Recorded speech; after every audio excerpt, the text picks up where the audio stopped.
4,000 years ago, in the deserts of Egypt, crews were hauling limestone blocks up ramps to raise the pyramids. And at that same moment, on a frozen island in the Arctic, woolly mammoths were still alive. Not fossils, not memories. Living animals, breathing steam into the cold, on a scrap of land called Wrangel Island, north of Siberia. They were the last of their kind. Once, mammoths had covered the entire top half of the planet, from Spain to Alaska. By the time the first pyramid rose, they were down to a single herd on one island at the edge of the world, and soon even that herd would be gone. Everywhere else, mammoths had already vanished thousands of years before, and they hadn't gone alone. The planet used to be full of giants, ground sloths the size of small elephants, birds taller than a man, armored mammals built like living tanks, with clubs on their tails. These animals didn't die out in some ancient catastrophe hundreds of millions of years ago alongside the dinosaurs. Most of them were alive recently. Some were around within the last few thousand years. Something erased them. And it wasn't a rock falling out of the sky, and it wasn't a volcano. It walked upright, on two legs. It's the same animal reading this sentence. We like to tell a flattering story about ourselves, the curious ape that stood up, walked out of Africa, and carried wonder to every corner of the earth. The bones tell a colder version. On continent after continent, the biggest and strangest and oldest animals stop appearing in the ground at almost the exact moment human footprints start appearing. Not once. As a pattern, the same grim pattern on nearly every landmass and island on Earth, playing out for the last 50,000 years. So, this is what I want to work out. How did a slow, soft, hairless primate, a thing that can't outrun a deer or outwrestle a pig, become the deadliest arrival in the history of the planet? Why did the giants fall while the small animals mostly lived? And why is there exactly one place left on Earth where you can still walk out among enormous wild animals? And what does that single exception quietly tell us about all the rest? Wind the clock back 50,000 years and the world looks familiar, only bigger and a lot more dangerous. Picture North America. There were mammoths and mastodons, sure. But there were also giant ground sloths, some as big as a small elephant, rearing up on their back legs to pull down whole branches. There were glyptodonts, cousins of the armadillo grown to the size of a compact car, dragging armored shells behind them. There was the short-faced bear, which reared up to something like 12 feet, one of the largest meat-eating land mammals that has ever existed. There were American lions bigger than the lions in Africa today, and a Native American cheetah, and dire wolves that were an actual species and not just a name from television. Down in South America, the largest of them all, a ground sloth called Megatherium, stood taller than a giraffe when it reared onto its hind legs and weighed about as much as a bull elephant. Every continent had its own version of this. Australia had a wombat relative, the size of a rhinoceros, kangaroos too heavy and too tall to hop, a marsupial with a bite like a pair of bolt cutters, and a monitor lizard that may have stretched well past 15 feet, the largest venomous animal ever to walk on land. Madagascar had lemurs the size of gorillas and a bird that stood taller than you do. New Zealand had 9 different kinds of moa, the tallest birds that have ever lived. Even Europe had its monsters, woolly rhinos and cave bears that denned high in the mountains and cave lions, and a giant deer whose antlers could spread close to 12 feet from one tip to the other. Now notice the one thing all of these have in common. It's always the big ones. The mice made it, the sparrows made it. Frogs, lizards, snakes, most things under about 100 pounds came through fine. But go up the scale and the odds get worse the higher you climb. Across the whole planet, over roughly the last 50,000 years, something wiped out about 2/3 of the kinds of large mammal that existed. Most of the animals heavier than 100 pounds, gone, with nothing to replace them. Whole categories of giant, deleted. Why the big ones, and why so completely? That question is the key to the entire story, so hold on to it. Start with the obvious objection. If you'd stood on the savannah 40,000 years ago and tried to guess which animal was about to take over the world, you would not have chosen us. No real claws. Teeth built for plants. We can't sprint. We can't climb like an ape. Our babies can't even lift their own heads for months. On paper, a human is prey. But we had 3 things going for us, and together they broke the rules. The first was endurance. Those long legs and millions of sweat glands meant we couldn't win a sprint against anything, but we could follow it. For hours. In the heat, at a steady jog, until the animal we were chasing overheated and collapsed while we were still going. Some hunting peoples were still running prey down on foot this way until very recently. The second thing was that we planned, and we worked together. We surrounded animals. We drove whole herds off cliffs. We set the grass on fire and waited at the edge. The third thing changed the math completely. We learned to throw, and then to throw much harder than any bare arm allows. A spear thrower, a simple hook stick that works the forearm like a catapult, sends a light spear clean through a large animal from a safe distance. Suddenly, a 100-pound person could kill a 2-ton one from across a clearing without ever getting close enough to be gored. In North America, they keep pulling those stone points out of the ground. Clovis points, some no bigger than your thumb, and a few have turned up buried in mammoth bone. One recent idea is that hunters brace them against the ground like pikes, angled upward, so a charging mammoth drove its own weight down onto the blade. And we did something no other predator had ever done. We remade the land itself. Wherever people went, they burned it, clearing brush to drive game into the open, to freshen the grazing, to travel, and to see. In Australia especially, that burning ran so wide and so long that many researchers think it reshaped which plants could grow there at all. So we weren't only hunting the giants, we were quietly rebuilding the world they depended on, and plenty of them couldn't keep pace with the new version of it. And this is the part that ties it all together. The first people to reach the Americas weren't timid foragers scraping by on roots and berries. The tools they left behind, from Alaska to the southern tip of South America, look almost identical everywhere because these were specialists, and their specialty was giant animals. One mammoth fed a group for weeks. Living off the largest animals meant you didn't have to learn each new valley's plants and streams. You just followed the herds, which means the thing that let humans flood 2 whole continents in a couple thousand years, the fastest spread of any large animal in the planet's history, was the hunting of megafauna. The moving and the killing were the same act. We didn't wander into a new world and happen to notice the giants. We rode in on their backs and used them up as we went. The first well-recorded chapter of this happened in Australia. Somewhere between 50 and 65,000 years ago, people crossed open ocean and stepped onto a continent no primate had ever touched. And Australia was bizarre even by Ice Age standards. There was Diprotodon, the wombat relative the size of a rhino, the largest pouched animal that ever lived. There was a short-faced kangaroo half again as tall as a man, too heavy to bounce. There was Thylacoleo, the so-called marsupial lion, with one of the strongest bites of any mammal its size. There was that giant goanna, and there was Genyornis, a flightless bird close to 7 feet tall. Within a geological eye blink of people arriving, more than 8 out of 10 of Australia's animals over about 100 pounds were gone. So, was it us, or was it the climate? Australia was drying out at the time, and this is exactly where honest scientists have been arguing for decades. But there's a clue, and it's an odd one. Eggshell. At more than 200 sites scattered across the continent, researchers found burnt fragments of Genyornis eggshell, scorched in a very specific pattern, the kind you get when a shell is tossed beside a small cooking fire. Someone was gathering the eggs of a 7-foot bird and cooking them. Keep that up for enough generations, and a slow-breeding giant simply stops replacing itself. The interpretation is contested. Some think those particular eggs came from a smaller bird, but the wider timing keeps pointing the same way. And it isn't only the eggs. Many researchers who read the ancient pollen and charcoal see the plants themselves changing around the time people spread. Fire-loving scrub creeping in where a richer mix of greenery used to grow, exactly the kind of shift you'd expect once the big browsers that kept the land trimmed are removed and the burning climbs. Animals that had walked through drought after drought for hundreds of thousands of years, that had shrugged off every climate swing the Ice Age could throw at them, mostly held on right up until one new creature showed up. Then they didn't.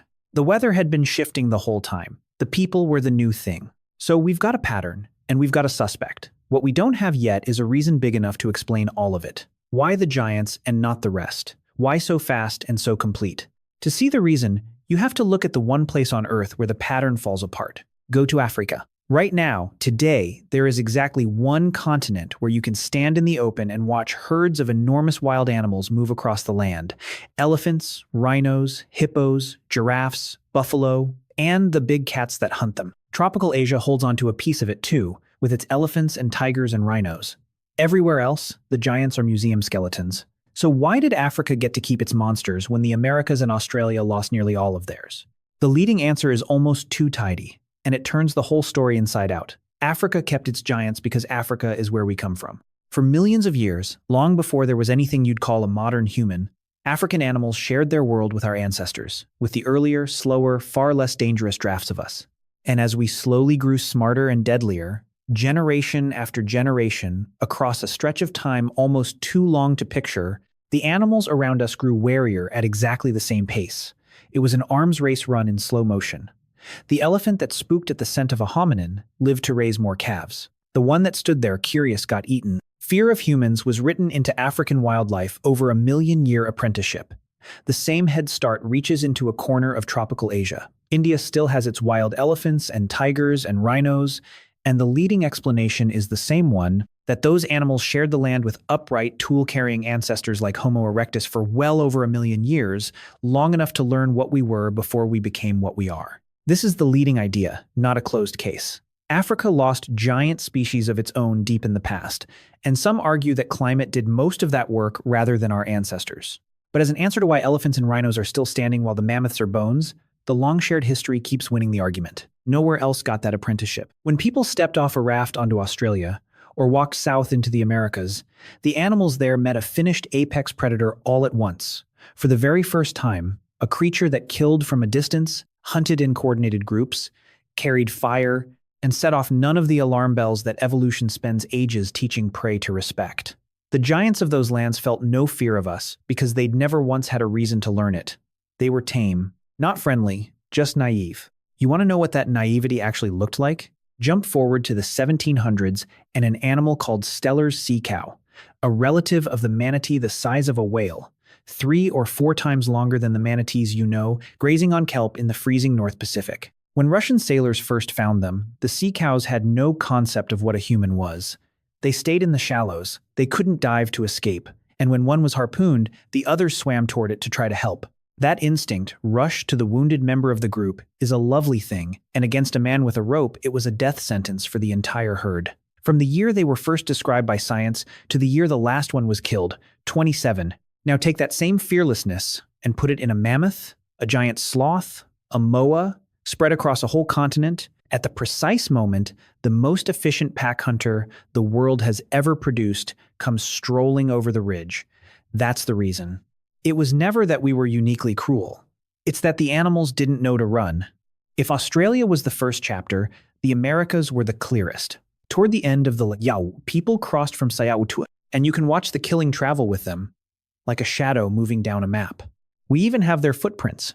Out on the white gypsum flats of New Mexico, at a place called White Sands, there are human tracks pressed into ground that's been dated to somewhere around 21 to 23,000 years ago, older than the Clovis hunters, older than almost anything we used to believe about people in the Americas. And in those same flats, human trackways run right alongside and on top of the trail of a giant ground sloth, close enough that you can read where the sloth reared up and turned to face whoever was behind it. Whatever happened next, it's a photograph of the exact moment this whole story is about. A person and a giant on the same wet ground, and only one of them with much of a future. The most recent work, pulling together dates from dozens of sites across both continents, lines them up like falling dominoes. In Alaska, mammoths and native horses drop out of the record around 13,300 years ago, right as the earliest known people there fade out. In the heart of North America, the Great Die-Off is finished by about 12,800 years ago. Down in South America, the last giant ground sloths and their elephant cousins, the gomphotheres, hang on until roughly 11,600. The same sequence over and over, each round a little further south. A front of extinction rolling down 2 continents at walking speed, staying just behind the front of people. And the roll call is staggering. More than 30 separate kinds of large mammal gone from North America alone. The Columbian mammoth, the mastodon, the elephant-sized ground sloths, the armored glyptodonts, the short-faced bear, the American lion, the dire wolf, the American cheetah, a whole cast of Ice Age monsters, wiped out in about 2,000 years. If you want to stand in the middle of that lost world, go to the La Brea tar pits in the center of Los Angeles, where sticky asphalt trapped these animals by the thousand and then kept their bones. Saber-toothed cats. Dire wolves hauled out by the hundreds. Giant vultures with wingspans past 12 feet and a beaver the size of a black bear. An entire vanished bestiary, pooled in the ground under a modern freeway. And this next one should genuinely stop you for a second. Horses. Horses evolved in North America. They ran across that continent for millions of years. And at the end of the Ice Age, right on schedule with everything else, they vanished from the Americas completely. For the next 10,000 years, there was not one single horse anywhere in the New World. When Spanish ships showed up in the 1500s and unloaded horses onto American soil, they weren't introducing some exotic foreign beast. They were bringing it home to the continent that invented it and then lost it. Same with camels. Camels are American natives that died out at home and only survived at all because some of them had wandered off into Asia and Africa first. We picture the horse belonging to the open plains and the camel to the deserts of the Old World. Both are refugees from an American extinction. Now, in fairness, the climate was doing plenty at the end of the Ice Age. The world was warming fast. Whole habitats were sliding around, and some researchers argue that's what really did the killing. A few even blame a passing comet. This is a live fight in the field, and the honest answer is that it was probably both. A shifting climate that squeezed these animals into corners, and then a new predator that shoved the weakened survivors off the ledge. But look at what climate alone struggles to explain. These mammoths had lived through warm spells before. These horses had survived earlier meltdowns. The one thing that was different this time, on continent after continent after continent, was us. If you want the argument settled, leave the continents and go out to the islands, because on an island, the climate excuse falls apart. The clearest sign of all is something close to a controlled experiment, and it involves those ground sloths again. When the giant sloths died out on both American mainlands, they didn't die everywhere at once. On the islands of the Caribbean, on Cuba and Hispaniola and Puerto Rico, several sloth species hung on for another 5,000 to 6,000 years after their mainland relatives were gone. And then they too disappeared. Right about the time the first people paddled out to those islands, some 5,500 years ago. Sit with that for a second. If a shift in climate had killed the sloths, it's very hard to explain why the island ones would carry on, perfectly fine, for thousands of extra years, and then drop dead at the exact moment humans arrived. The clock that lines up with their end isn't the weather, it's the canoe. Take New Zealand. It sat empty of people until about 700 years ago. No humans, ever, until Polynesian voyagers landed there around the year 1300. Waiting for them were the moa, 9 species of giant flightless bird, the tallest that ever lived. The largest stood over 11 feet with its neck raised and weighed more than 400 pounds. They had nothing to fear on the ground, and no instinct to run from anything on 2 legs. Within something like 100 to 150 years, every last species of moa was gone, and the group that managed it was tiny. The best estimate is that a founding population of only a couple thousand people ate their way through all 9 kinds in about a century. There was no ice age in medieval New Zealand. There was no climate villain. There was only us. And it didn't stop at the moa. Over those same forests flew the largest eagle that has ever existed, Hast's eagle, a bird with talons like a tiger's claws that dropped onto moa from the treetops and struck with the force of a cinder block thrown off a roof. It had evolved, right there on that island, from one of the smallest eagles in the world into a moa-killing monster. And it was so tuned to hunting moa that once we ate the moa, we starved the eagle too. Pull out the giant at the bottom and the giant at the top comes down with it. That's how tightly these things were wired to each other. Madagascar tells a slower, murkier version of the same story. It had the elephant birds, the heaviest birds that ever lived, up to half a ton of them, laying eggs bigger than any dinosaurs, a single egg holding more than 100 chicken eggs worth of volume. It had lemurs the size of gorillas, and hippos shrunk down to the size of a pig. But on Madagascar, the giants and the first people may have shared the island for a very long time before the collapse finally came. It wasn't one clean blow. It was fire clearing the forest, and herds of cattle eating out the same plants, and eggs quietly taken from the nest, year after year, until slow-breeding giants ran out of room to exist. By about 1,000 years ago, they were gone. Different method. Identical result. The cold North Atlantic had its own version, nearer to us in both place and time. The great auk was a large, flightless, black and white seabird, a kind of northern, almost penguin, that nested on rocky islands and couldn't fly away from anything that came for it. Fishermen and sailors took them for centuries, for meat, for feathers, for their eggs, until only a scattering was left. The last confirmed pair was killed on an island off Iceland in 1844, strangled by collectors who wanted a specimen of the bird before it was gone. They got one. And the most famous case of all barely needs the word extinct spelled out for you. The dodo, on the island of Mauritius. A fat, flightless, fearless pigeon that had never in its history met a threat. It didn't survive a full century after sailors found the place. And this is the part people forget. A lot of the damage wasn't even the sailors themselves. It was the rats and the pigs and the monkeys that came off the ships and ate the eggs. That's the last tool in the kit. We don't only arrive on our own. We arrive with an entire portable menagerie of hungry animals, and they finish whatever we start.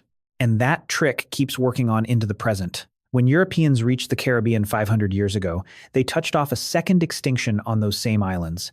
Except this time it wasn't the giants that fell, it was the small things.